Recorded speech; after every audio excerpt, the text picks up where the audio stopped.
Yang paling menarik, fokus baik-baik, ternyata kita patut bahagia. Di antara sekian banyak ayat Al-Quran, ada satu kalimat dalam Al-Quran yang mengabadikan hubungan Haramain dengan Nusantara. Baik, jadi pertama hubungan, ada 3 nanti fase hubungan. 1, hubungan perdagangan masa sebelum Islam. Kedua, nanti masa keislaman.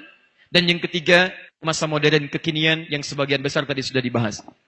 Di masa-masa dulu, kata catatan Claudio Ptolemus, orang Arab, sejak zaman bahkan sebelum Islam, mereka merajut hubungan perdagangan dan berakhir sampai dengan di Cina, tidak akan pernah sampai ke Cina kecuali mampir di satu tempat di Nusantara, daerah yang diberi nama dengan Baros, 414 km dari kota Medan, di Tapanuli. Baros. Ada apa di Baros ini? Karena di Arab tidak ada O, setiap O itu kemudian berubah menjadi U. Jadi kalau ada di Arab, misalnya kita bilang O, di Arab jadi U. Misal, Dono, Kasino, Indro. Kalau orang Arab kemudian menyampaikan, nggak ada O-nya. Dunu, Kusunu, Undro. Ya? O. Karena Baros kemudian bagiannya adalah O, anak kultulahum, yani, la yujad fil Arabiyya O. O. Jadi anda menulis anak kul O fil Arabiyya, hawalat ila U. Dan anda menakul Dono, yakulu Dunu. Yakulu Kasino, yakulu Kasinu. Yakulu Indro, yakulu Indro. Fahim tuh? Masya Allah, luar biasa. Fatahawalat hadhihi kalimah min Baros ila Barus. Berubahlah kata ini dari Baros menjadi Barus. Apa yang penting di Barus ini sehingga singgah kemudian orang-orang Arab di sana, bertransaksi bisnis di sana, sampai nanti jadi kota pertama di Nusantara sebagai kota sejarah, kota tertua dan kota Arab pertama di Nusantara sampai ada kemudian peninggalannya sampai dengan kini. Ternyata Barus dikenal dengan satu-satunya pada saat itu pusat di dunia yang memproduksi kapur.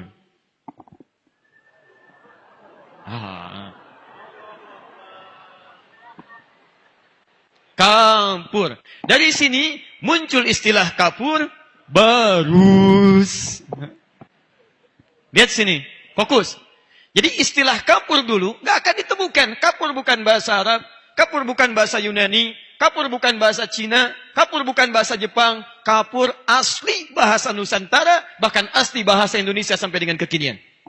Karena ada hubungan kuat perdagangan, singgah di Baros, datang bawa kapur, disebarkan kemudian di wilayah Arab, disebarkan kemudian menjadi bagian dari aset bisnis, maka jadilah kosakata kafur jadi kosakata bahasa Arab yang disampaikan pada masa perdagangan pada saat itu.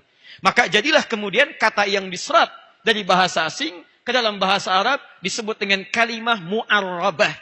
Kalimah mu'arrabah.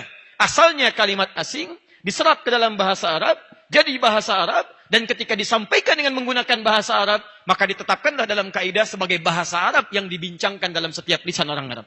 Maka jadilah kapur menjadi bahasa Arab utama pada masa itu dengan tulisan kafura.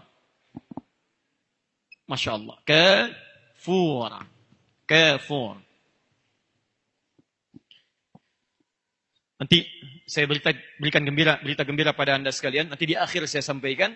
Saking bagusnya hubungan, datangnya hubungan perdagangan tadi, berpengaruh pada bahasa, berpengaruh pada hubungan, sampai nanti banyak kosakata bahasa Arab, itu nanti akan ditemukan dalam bahasa kita di bahasa Indonesia. Bahkan menurut penelitian, dari hubungan ini nanti didapatkan 60% kosakata dari bahasa Indonesia, sangat mendapatkan nanti bagian-bagian pengaruh dari bahasa Arab, dan begitu sebaliknya. Contoh, maaf teman-teman sekalian, musyawarah dari bahasa Arab. Bab dari bahasa Arab. Anda nulis tesis, ada bab dari bahasa Arab. Apalagi misalnya, kopi dari bahasa Arab, kohwa. Apalagi misalnya, kursi dari bahasa Arab. Apalagi misalnya, zaman dari bahasa Arab. Bahkan ada juga kosakata bahasa Sunda dari bahasa Arab. Betong, batnun. Cek. Dari bahasa Arab. Silahkan cek. Ya, punuk dari bahasa Arab. Banyak nanti kosakata yang bisa kita serap dari situ. Jadi sebetulnya kalau Anda ingin berusaha belajar bahasa Arab, itu akan lebih cepat bagus dibandingkan dengan negara-negara dan bangsa-bangsa yang lain. Dan gampang bahasa Arab. Saya pernah di Arab, anak-anak segini udah bisa bahasa Arab. Demi Allah saya katakan, betul. Anak kuntu lahum lugha arabiyyah sahlan jiddan. Hatta indama zurtu fi Makkah al-Mukarramah, ana kuntu hunak في 2010 يعني بسهولة اللغة العربية الأطفال العربية هنا يعني ما أستطيع أن أتكلم لغة عربية. Senyum dia. Alhamdulillah. Kembali ke sini. Balik ke sini. Jadi ini asalnya lugah Indonesia, lugah Nusantarawiya, fa asbahat lugah mu'arrabah, fa asbahat lugah Arabiyah. فحين اصطفى الله ربنا صلى الله عليه وسلم خاتم الأنبياء والرسل. Ketika Allah Subhanahu wa taala mengutus dan memilih nabi dan rasul penutup, dan dipilihlah seorang yang sangat mulia, aminan, siddiqan, seorang yang sangat jujur, terpercaya, ismuhu Muhammad sallallahu alaihi wasallam. Nabi Muhammad sallallahu alaihi wasallam membawa risalah Islam, fokus baik-baik.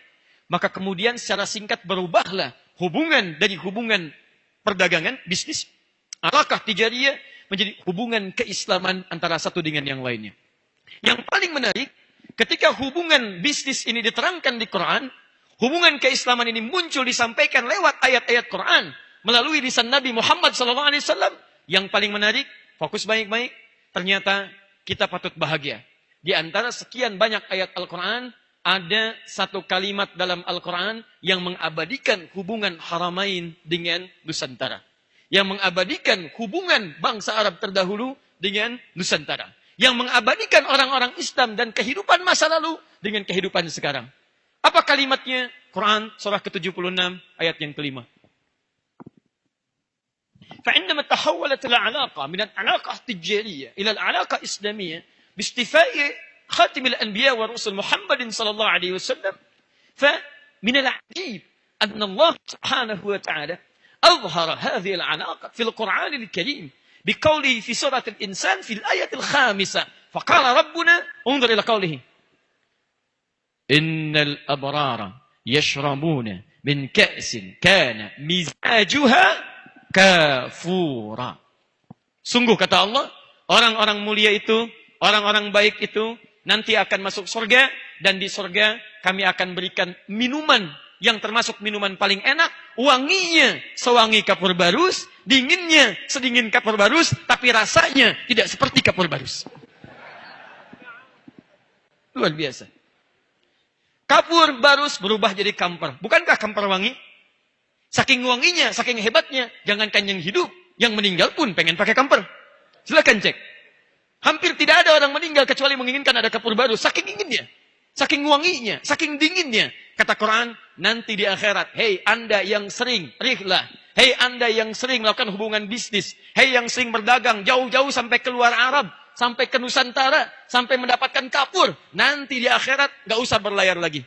Di akhirat tidak usah terbang lagi. Kalau kamu jadi muslim yang baik, kamu berakhlak yang baik, kamu ikuti petunjuk Nabi ini, saya sediakan minuman paling nikmat, wanginya seperti wangi kapur barus, dinginnya sedingin kapur barus, tapi rasanya tidak seperti kapur barus. Ya. Kalau mau coba nanti insya Allah ya. Nah. Atau mau latihan dulu, Ustaz saya mau coba, bagaimana rasanya minuman kapur barus? Mangga. Ya. Fokus. Jadi ini bagian yang kedua. Ini kalau kita bicara hubungan antara Haramain dengan Nusantara, sebelumnya di Indonesia, itu bukan hubungan yang singkat saat ini. Tapi ada masa sejarah yang panjang, dari sejak masa jahiliyah, masa kenabian, sampai dengan masa risalah keislaman. Saya agak cepat. Singkatnya, Islam mulai disampaikan, risalah mulai turun, ayat-ayat mulai disampaikan, tapi yang paling menarik, setelah 5 tahun dalam proses dakwah, dimulai teman-teman sekalian, 610 Masehi, Nabi menerima wahyu, usia 40 tahun. Mempersiapkan diri, dakwah secara sembunyi-sembunyi. Kemudian diberikan bimbingan oleh Allah selama 5 tahun, 615 Masehi. Di sini kita mulai materinya. Tahun 615 Masehi, kemudian diperintahkanlah oleh Allah dengan turunnya Quran, surah Al-Mudaththir, surah ke-74, dengan asbabun nuzulnya Anda temukan nanti di hadis riwayat Al-Bukhari, nomor hadis yang keempat sampai yang kelima, riwayat sahabat Jabir bin Abdullah radhiyallahu ta'ala anhu. Secara singkat, Nabi kemudian menyampaikan dakwah secara terang-terangan, mendapatkan respon yang tidak dibayangkan sebelumnya. Ada yang kemudian mencela, tidak sedikit yang meragukan, bahkan ada yang sampai menyakiti secara fisik. Singkatnya, Nabi meminta di antara para sahabat untuk sebagian berhijrah, mendapatkan tempat yang baik, untuk menyelaraskan dan melanjutkan ajaran nilai keislaman. Maka 615 Hijriah ditandai dengan gelombang pertama hijrah, sahabat Nabi dipimpin oleh Ja'far bin Abdul Muttalib radhiyallahu ta'ala anhu ke satu negeri disebut dengan Habasyah. Sekarang dikenal dengan Ethiopia. Fokus. Ini jarang disebutkan dalam sejarah dan ada beberapa bagian yang harus kita perdalam kembali. Hijrah sebagian ke Habasyah, tapi ada yang tidak tercatat dalam sejarah. Dalam ekspedisi hijrah itu, tiba-tiba setelah sampai di sana, diterima oleh Raja Najasyi, dan kemudian di akhir fatrah masuk Islam, yang paling menarik adalah ekspedisi diadakan pada saat itu, dari Ethiopia, dari Habasyah ke arah negeri Cina. Ikutlah sebagian dari rombongan sahabat pada ekspedisi itu, singgahlah kemudian di kota Baros tadi, dan menyebarkanlah risalah Islam di daerah Baros sampai menyebar ke wilayah Nusantara. Dari situlah kemudian dimulai penyebaran agama Islam sampai ke wilayah dari mulai Sumateranya sampai dengan ke ujung Papuanya. Sampai menyebar ada Malaysianya, Filipina bagian selatannya, Thailand bagian selatannya, ada Brunei Darussalamnya, ada Rahim dengan suku Rahimnya. Jadi kalau kita berbicara tentang fase penyebaran awal keislaman, ternyata teman-teman sudah dimulai pada awal abad ke-7 Masehi.